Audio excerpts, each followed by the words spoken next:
Assalamualaikum, hi guys.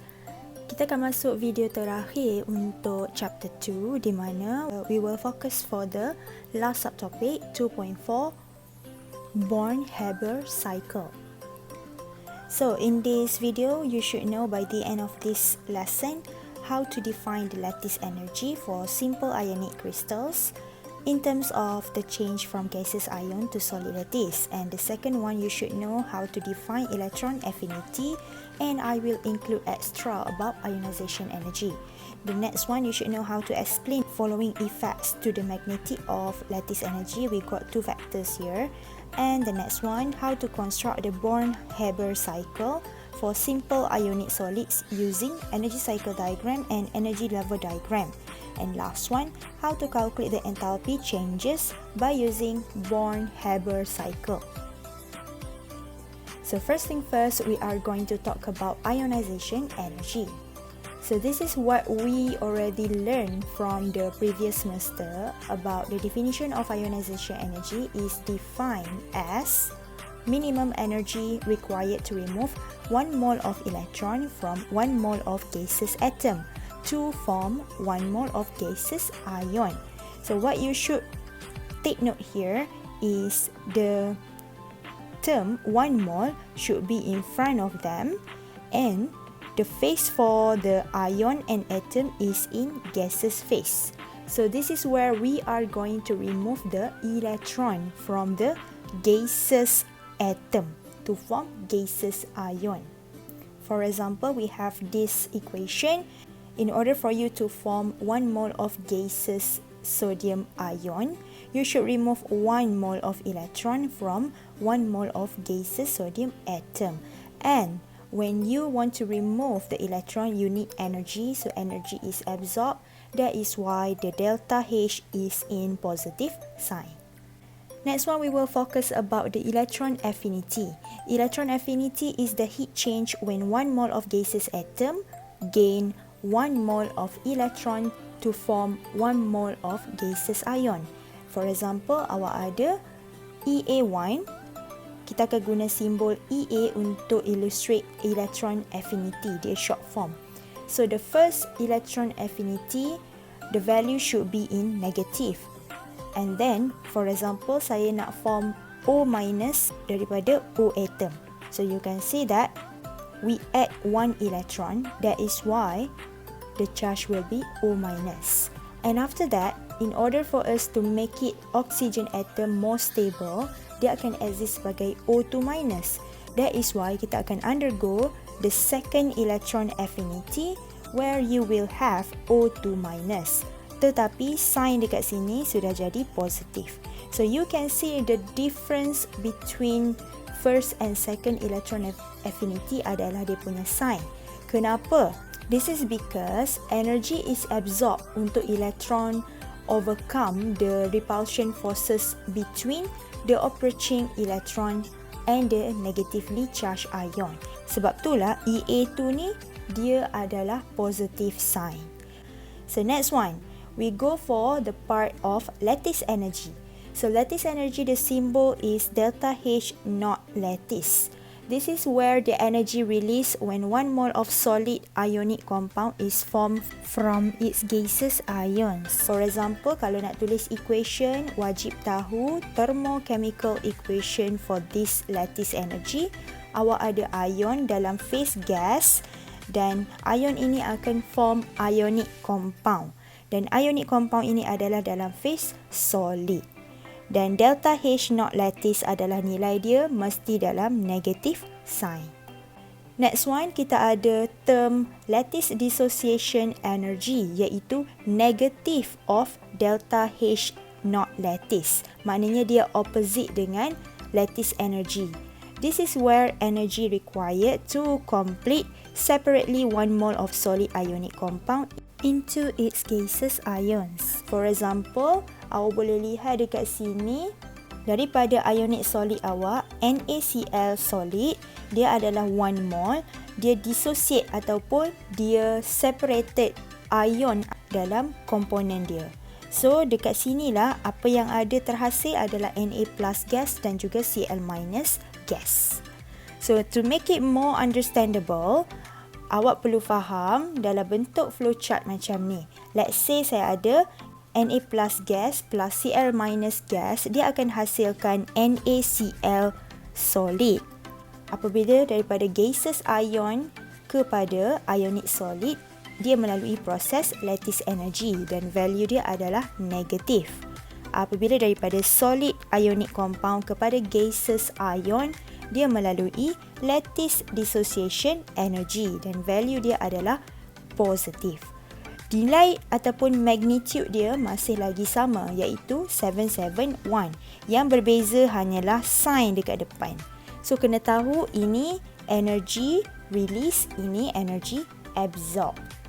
Dan itu adalah kefahaman yang awak perlu faham tentang lattice energy dan juga lattice dissociation energy. Untuk lattice energy, dia special sikit sebab kita bincang dia secara mendalam tentang macam mana magnitude of lattice energy can be affected, iaitu melalui dua factors. So value dia akan berubah apabila ionic radii decrease ataupun size ion itu mengecil. So ini kerana apabila ionic radii decrease, ion akan lebih dekat antara satu sama lain. Jadi bila dia lebih dekat, jarak antara oppositely charged ion itu akan jadi lebih kecil. So bila lebih kecil jarak dia, maknanya attraction tu kuat. Sebab tu magnitude of lattice energy is larger. The second factor adalah the ionic charges, iaitu Q bertambah. So ionic charges ni kita akan lihat nilai charge untuk ion tersebut. So ions attract each other more strongly. Okay, ini kerana apabila charge untuk ion tu besar, attraction dia akan lebih besar. So magnitude dia tu akan jadi lebih besar. So mari kita lihat dulu ionic radii dan juga lattice energy yang saya cakap tadi. Let's say saya ada compound NaCl dan juga NaBr. So kita boleh nampak dua compound yang berbeza. Ini solid ionic compound yang mempunyai dua halogens yang berbeza. So you can see that the radius for Na plus, Cl minus dan Br minus, so dia berbeza. Dan kita boleh lihat lattice energy untuk NaCl lebih tinggi daripada NaBr. This is because ionic charge tu sesama. Kita ada Na plus dengan Cl minus. Dua-dua positive 1, negative 1. Tapi ionic radius untuk Cl minus dia lebih kecil daripada Br minus. Awak boleh lihat daripada gambar ini. Kerana itulah distance antara ion Na plus dan Cl minus dalam NaCl lebih kecil. You can see this distance lebih kecil berbanding this distance. That is because of delta H not lattice is inversely proportional to the 1 over ionic distance. So, sebab tu kita boleh conclude delta H lattice untuk NaCl lebih besar daripada delta H lattice of NaBr. So ini contoh soalan boleh tanya dalam exam, tapi cara awak explain, inilah point yang dia mahu tengok. Kita cuba one example. Dia minta awak explain kenapa delta H lattice untuk MgO is more negative than delta H lattice for Na2O. So solution dia, kita kena tengok bahagian dia punya ionic radius. Kerana size itu memainkan peranan yang sangat penting. So untuk MgO, dia lebih negatif sebab kita tahu dalam MgO kita ada ion Mg2+. Dalam Na2O kita ada ion Na+. So ini adalah 2+, ini adalah plus. So yang mana lebih kecil saiz dia? Yang lebih kecil adalah Mg2+. So bila Mg2+ lebih kecil, kita akan lihat dalam kes ini dia punya charge dekat sini, iaitu 2+. Kerana charge ini kita boleh tahu Mg2+ lebih kecil. Therefore kita boleh conclude like this one. Delta H lattice untuk MgO lebih besar daripada delta H lattice untuk Na2O. So awak boleh summarize apa yang kita sudah belajar, iaitu larger delta H lattice akan memberikan maksud higher stability untuk ionic compound dan higher strength untuk ionic bond di dalam ionic crystal tersebut. Dan ini adalah satu relationship yang kita kena faham berdasarkan dua faktor, iaitu delta H not lattice is inversely proportional to the 1 over ionic distance ataupun radii. Or another relationship, delta H not lattice is directly proportional to the charge of the ion. So ini dia boleh jadi another relationship. So dah settle bahagian lattice energy dan lattice dissociation energy. Mari kita masuk bahagian Born-Haber cycle. So this is a cycle of reactions used for calculating the lattice energy of ionic crystalline solid that cannot be determined through experiment. So Born-Haber cycle ni adalah satu method yang kita guna untuk calculate lattice energy. Jadi sometimes kita tak boleh calculate directly. Inilah cara untuk memudahkan kita calculate lattice energy. So calculation ini involve beberapa benda yang awak kena faham, iaitu untuk Born-Haber cycle, dia summarize relationship between enthalpy changes yang terlibat dalam formation of ionic solid. So untuk hasilkan ionic crystal solid ni, awak kena lalu beberapa enthalpy changes. So Born-Haber cycle tu akan digunakan untuk summarize that all relationship. Dan di sini, reaction kita biasanya involve metal daripada group 1 dan group 2 elements bersama dengan non-metal. Sebab untuk hasilkan ionic solid, kita kena ada metal dengan non-metal, iaitu positive charge dan negative charge ions. Next one, Born-Haber cycle ni juga boleh guna cara energy cycle method yang kita sudah belajar dalam application of Hess's law. So basically, dia akan explain cara dan method yang sama dalam video yang belajar. Berbeza sedikit adalah cara nak tulis equation. Dan this cycle, as I mentioned before, dia akan connect the enthalpy of formation with the lattice energy. So for you to understand about Born-Haber cycle, ingat satu akronim, iaitu F for formation, A for atomization, I for ionization, E for electron affinity dan L for lattice energy. Dan kita punya akronim ini adalah FAIEL. F-A-I-E-L. Kena ingat, ini khas untuk Born-Haber cycle.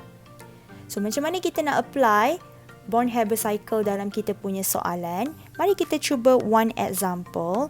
Example 14, you have to find out the lattice energy from the following data. So lattice energy kena cari, iaitu this one. So awak nak cari lattice energy menggunakan information yang awak ada kat sini.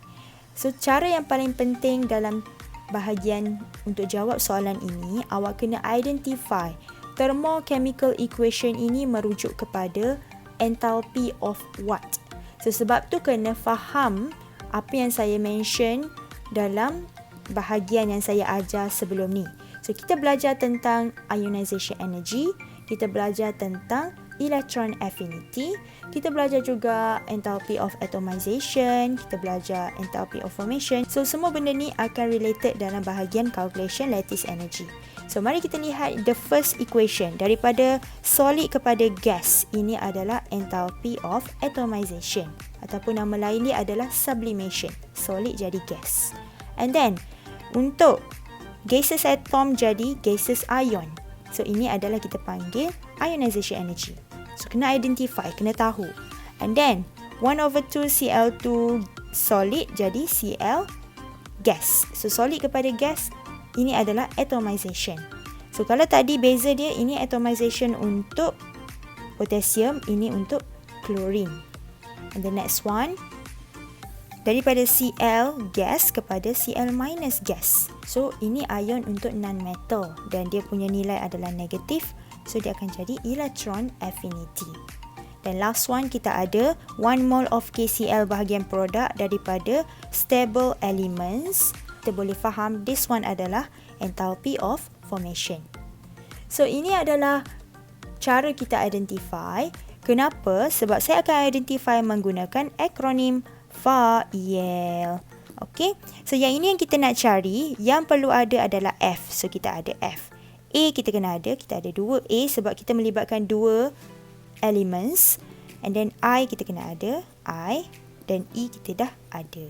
So complete kita punya determination of equation yang diberi. Sekarang kita akan construct energy cycle untuk soalan ini. So saya akan ajar dua benda. Yang pertama energy cycle, yang kedua adalah energy level. Mari kita cuba energy cycle dahulu. So let's try energy cycle. Masih lagi follow akronim FAIL. Akronim ni ikut sequence. So F dahulu. Copy sahaja equation yang awak ada untuk formation tadi. Saya akan letak dekat sini bersama dengan delta H1 sebagai enthalpy of formation. So masukkan value dekat atas anak panah. Phase kena ada. So tulis F dahulu. Seterusnya, kita akan go one by one untuk atomization. So, untuk atomization, kita ada untuk potasium dan juga klorin. So, apa yang awak kena faham sekarang, kita akan follow one by one. So, saya settlekan dahulu untuk potasium. So, A, atomization untuk potasium adalah daripada solid kepada gas, iaitu nilainya 90 kJ. And then, seterusnya, daripada gaseous potassium, kita ada ionization energy. So, ionization energy untuk potassium adalah nilai dia 418 kJ untuk hasilkan K plus gas. So, kita dah settle untuk bahagian potassium. Okay, ini semua equation yang diberikan daripada slide sebelum ni. Now, kita go for the next one. Settlekan bahagian Cl2 pula. Next one, kita follow atomization. So, atomization untuk Cl2 kita dapat positif 1 to 1 kJ. And then, untuk Cl2, kerana Cl adalah negatif, adalah non-metal, dia akan alami proses electron affinity. Kalau K, dia adalah metal, dia akan lalu proses ionization energy. So, ini adalah ionization energy. So, bahagian Cl ni adalah electron affinity. So, kita ada nilai negatif 364 kJ. Seterusnya, kita ada last equation iaitu yang kita nak cari, iaitu lattice energy. K plus gas plus dengan Cl minus gas untuk hasilkan KCl solid. So, inilah nilai lattice energy yang kita nak. So, untuk cari nilai for this one, awak kena tambah semua nilai ini dan semua nilai ini bersamaan dengan delta H1. So, ini adalah konsep yang kita belajar daripada Hess's Law. So, masukkan sahaja value, rearrange the value that you want to find out from here, di mana awak akan dapat delta H6 ataupun delta H lattice awak iaitu negatif 701 kJ per mol. Kita kena tambahlah per mol sebab kita ada 1 mol of KCl dekat sini. Okay, so itu cara kita draw energy cycle diagram menggunakan Born-Haber cycle. Now, kita go to second method. Second method adalah energy level. Energy level ni kita ingat daripada chapter 2 dahulu, atomic structure kita belajar, kita kena ada y-axis iaitu ini kita panggil sebagai enthalpy, labeling dia. So, saya akan buat one by one. Fokus dahulu FAIL untuk potasium, barulah untuk klorin. So, kita go one by one. Dan pastikan awak kena faham, to draw the cycle, positive value dia akan tunjuk anak panah ke atas, negative value dia akan tunjuk anak panah ke bawah. So, kita follow one by one. So, kita akan go the first equation iaitu enthalpy of formation. So, enthalpy of formation dia melibatkan kedua-dua elemen, potasium dan juga klorin. Saya buat dulu satu line ke atas, turun ke bawah. Untuk tunjuk formation, dia punya nilai negatif 436 daripada delta H1. So, awak nampak kat sini, sebab tu dia daripada stable form turun jadi ionic solid. So, ini adalah saya punya nilai untuk enthalpy of formation, delta H1. Okay, next one. Kita akan go for A. A adalah atomization. Kita ada dua-dua atomization for chlorine dan juga potassium. Kita fokus dulu potassium. So, untuk potassium, atomization of potassium solid kepada gas, nilai dia adalah positif 90 kJ. So, positif 90, positif dia naik ke atas. Dan saya tulis equation dia. Kita dapat this one. Yang Cl2 dia kekal, tak perlu ganggu. Yang ini je kita ubah daripada solid kepada gas. Dan nilai dia positif 90 kJ. Next one, kita go to ionization energy. So ionization energy untuk K daripada gas kepada K plus gas. So saya tulis naik ke atas sebab value untuk ionization energy adalah positif 418. So saya akan tambah positif 418. So jarak dia ni, kalau this one panjang dia untuk 90. So 418 ni saya draw panjang sikit lah. Supaya awak nampak perbezaan dia punya energy level. Dan dekat sini saya tambah elektron dekat bahagian saya punya produk. Sebab ionization energy kan kita nak remove elektron. So elektron akan berada dekat produk. So kita dapat this equation yang berubah bahagian potasium. Kita tak ganggu ya untuk bahagian Cl2 dahulu. Nanti kita buat untuk Cl2. So now kita dah settle bahagian potasium untuk A dan I. Kenapa E tak ada untuk potasium? Sebab potasium adalah metal. Electron affinity hanya terlibat untuk non-metal. So marilah kita masuk bahagian klorin pula. So klorin, kalau lihat daripada 1/2 Cl2 gas ni, kita ada atomization of chlorine menjadi Cl gas. So kita akan buat satu energy level diagram dan dia akan jadi Cl gas. So yang equation K plus ni dia continue daripada bawah. Yang ini half Cl2 gas jadi Cl gas. Dan elektron bawa je macam biasa. So sekarang kita fokus Cl pula. Dan nilai kat sini delta H dia adalah positif 121 kJ. And then kita dah settle untuk atomization for chlorine. Kita go to electron affinity for chlorine. Okay. So electron affinity for chlorine, kalau lihat daripada Cl gas dia jadi Cl minus gas. Tapi kalau lihat negative value tu dia kena turun ke bawah. So kita tak akan naik ke atas. So daripada line ini saya akan ambil daripada sinilah dia turun ke bawah untuk tunjuk negative value tu dan dia jadi K plus tambah Cl minus. So hilanglah elektron awak. So, bila jadi macam ni, kita label this one adalah kita punya electron affinity for chlorine, iaitu negative 364 kJ. Dan daripada these ions, kita nak form KCl solid. Inilah delta H lattice yang kita nak cari. So, ini adalah drawing of energy level diagram. Masih menggunakan FAIL. Tapi dia sedikit complicated lah daripada energy cycle. Cuma awak kena tahulah, kalau value dia positif, dia anak panah ke atas. Value negatif, anak panah ke bawah. So macam mana saya nak calculate the value for enthalpy? Kita akan tambah semua value daripada 2, 3, 4, 5 and 6 bersamaan dengan delta H1. So awak akan dapat nilai dia daripada Hess's law, cara yang sama dan value yang sama. Dan jangan lupa tulis kilojoule per mol untuk mewakili 1 mol of KCl solid. So itu adalah cara kita jawab untuk example 14.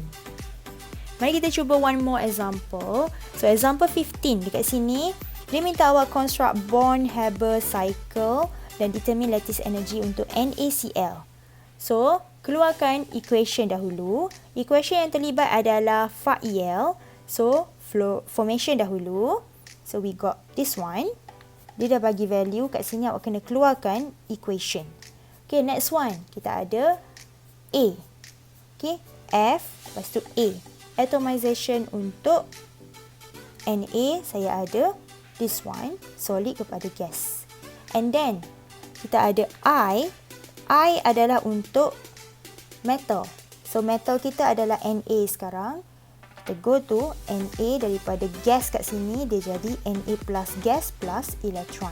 So kita dapat ionization energy dan ini adalah first ionization energy, positive value 500 kJ per mol. And then next one kita ada E. E adalah electron affinity. Tapi sebelum kita buat electron affinity untuk chlorine, non-metal kita, buat dulu atomization energy. So, atomization energy untuk kita punya chlorine adalah this one. Value dia positif 1 to 1 kJ per mol daripada stable gases form jadi gaseous atom. Okay, so next one barulah awak masukkan EA untuk klorin. So awak dapat negative 364 kJ per mol. So semua nilai ini sudah diberikan daripada this part.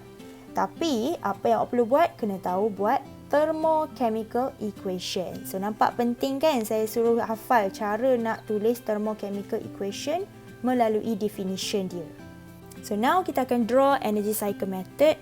Masih follow Fa-Yel. So tulis formation. And then atomization. Kita tulis atomization untuk Na.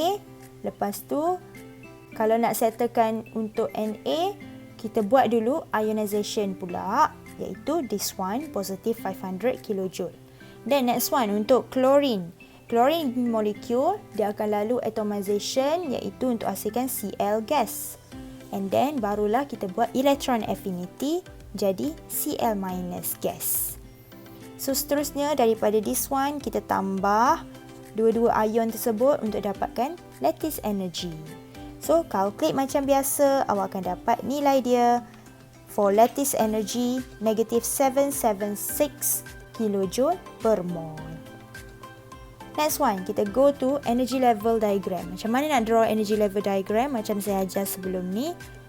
Awak buat dulu Fa-Yel, iaitu based on y-axis enthalpy. And then kita ada line. First line ni adalah untuk formation. So dia turun ke bawah sebab negative value, iaitu negative 411 kJ. And then atomization untuk Na, saya ada nilai dia iaitu positive 108 kJ per mol. So Na jadi daripada solid jadi gas.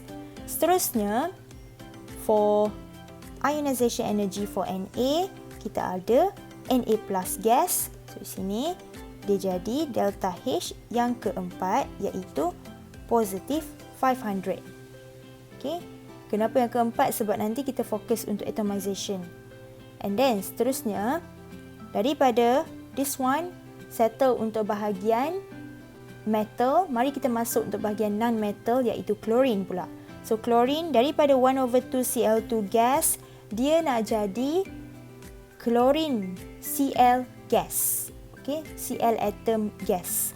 So apa yang dia buat, dia akan lalu atomization, nilai dia delta H3, iaitu kita dapat positive 121 kJ. So kat sini daripada this one dia jadi this one.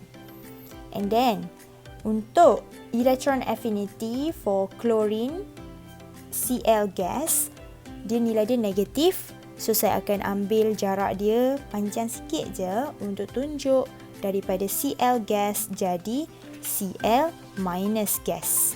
So dekat sini awak akan dapatlah delta H yang kelima, negative 364 kJ.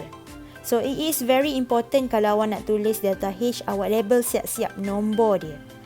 Okay.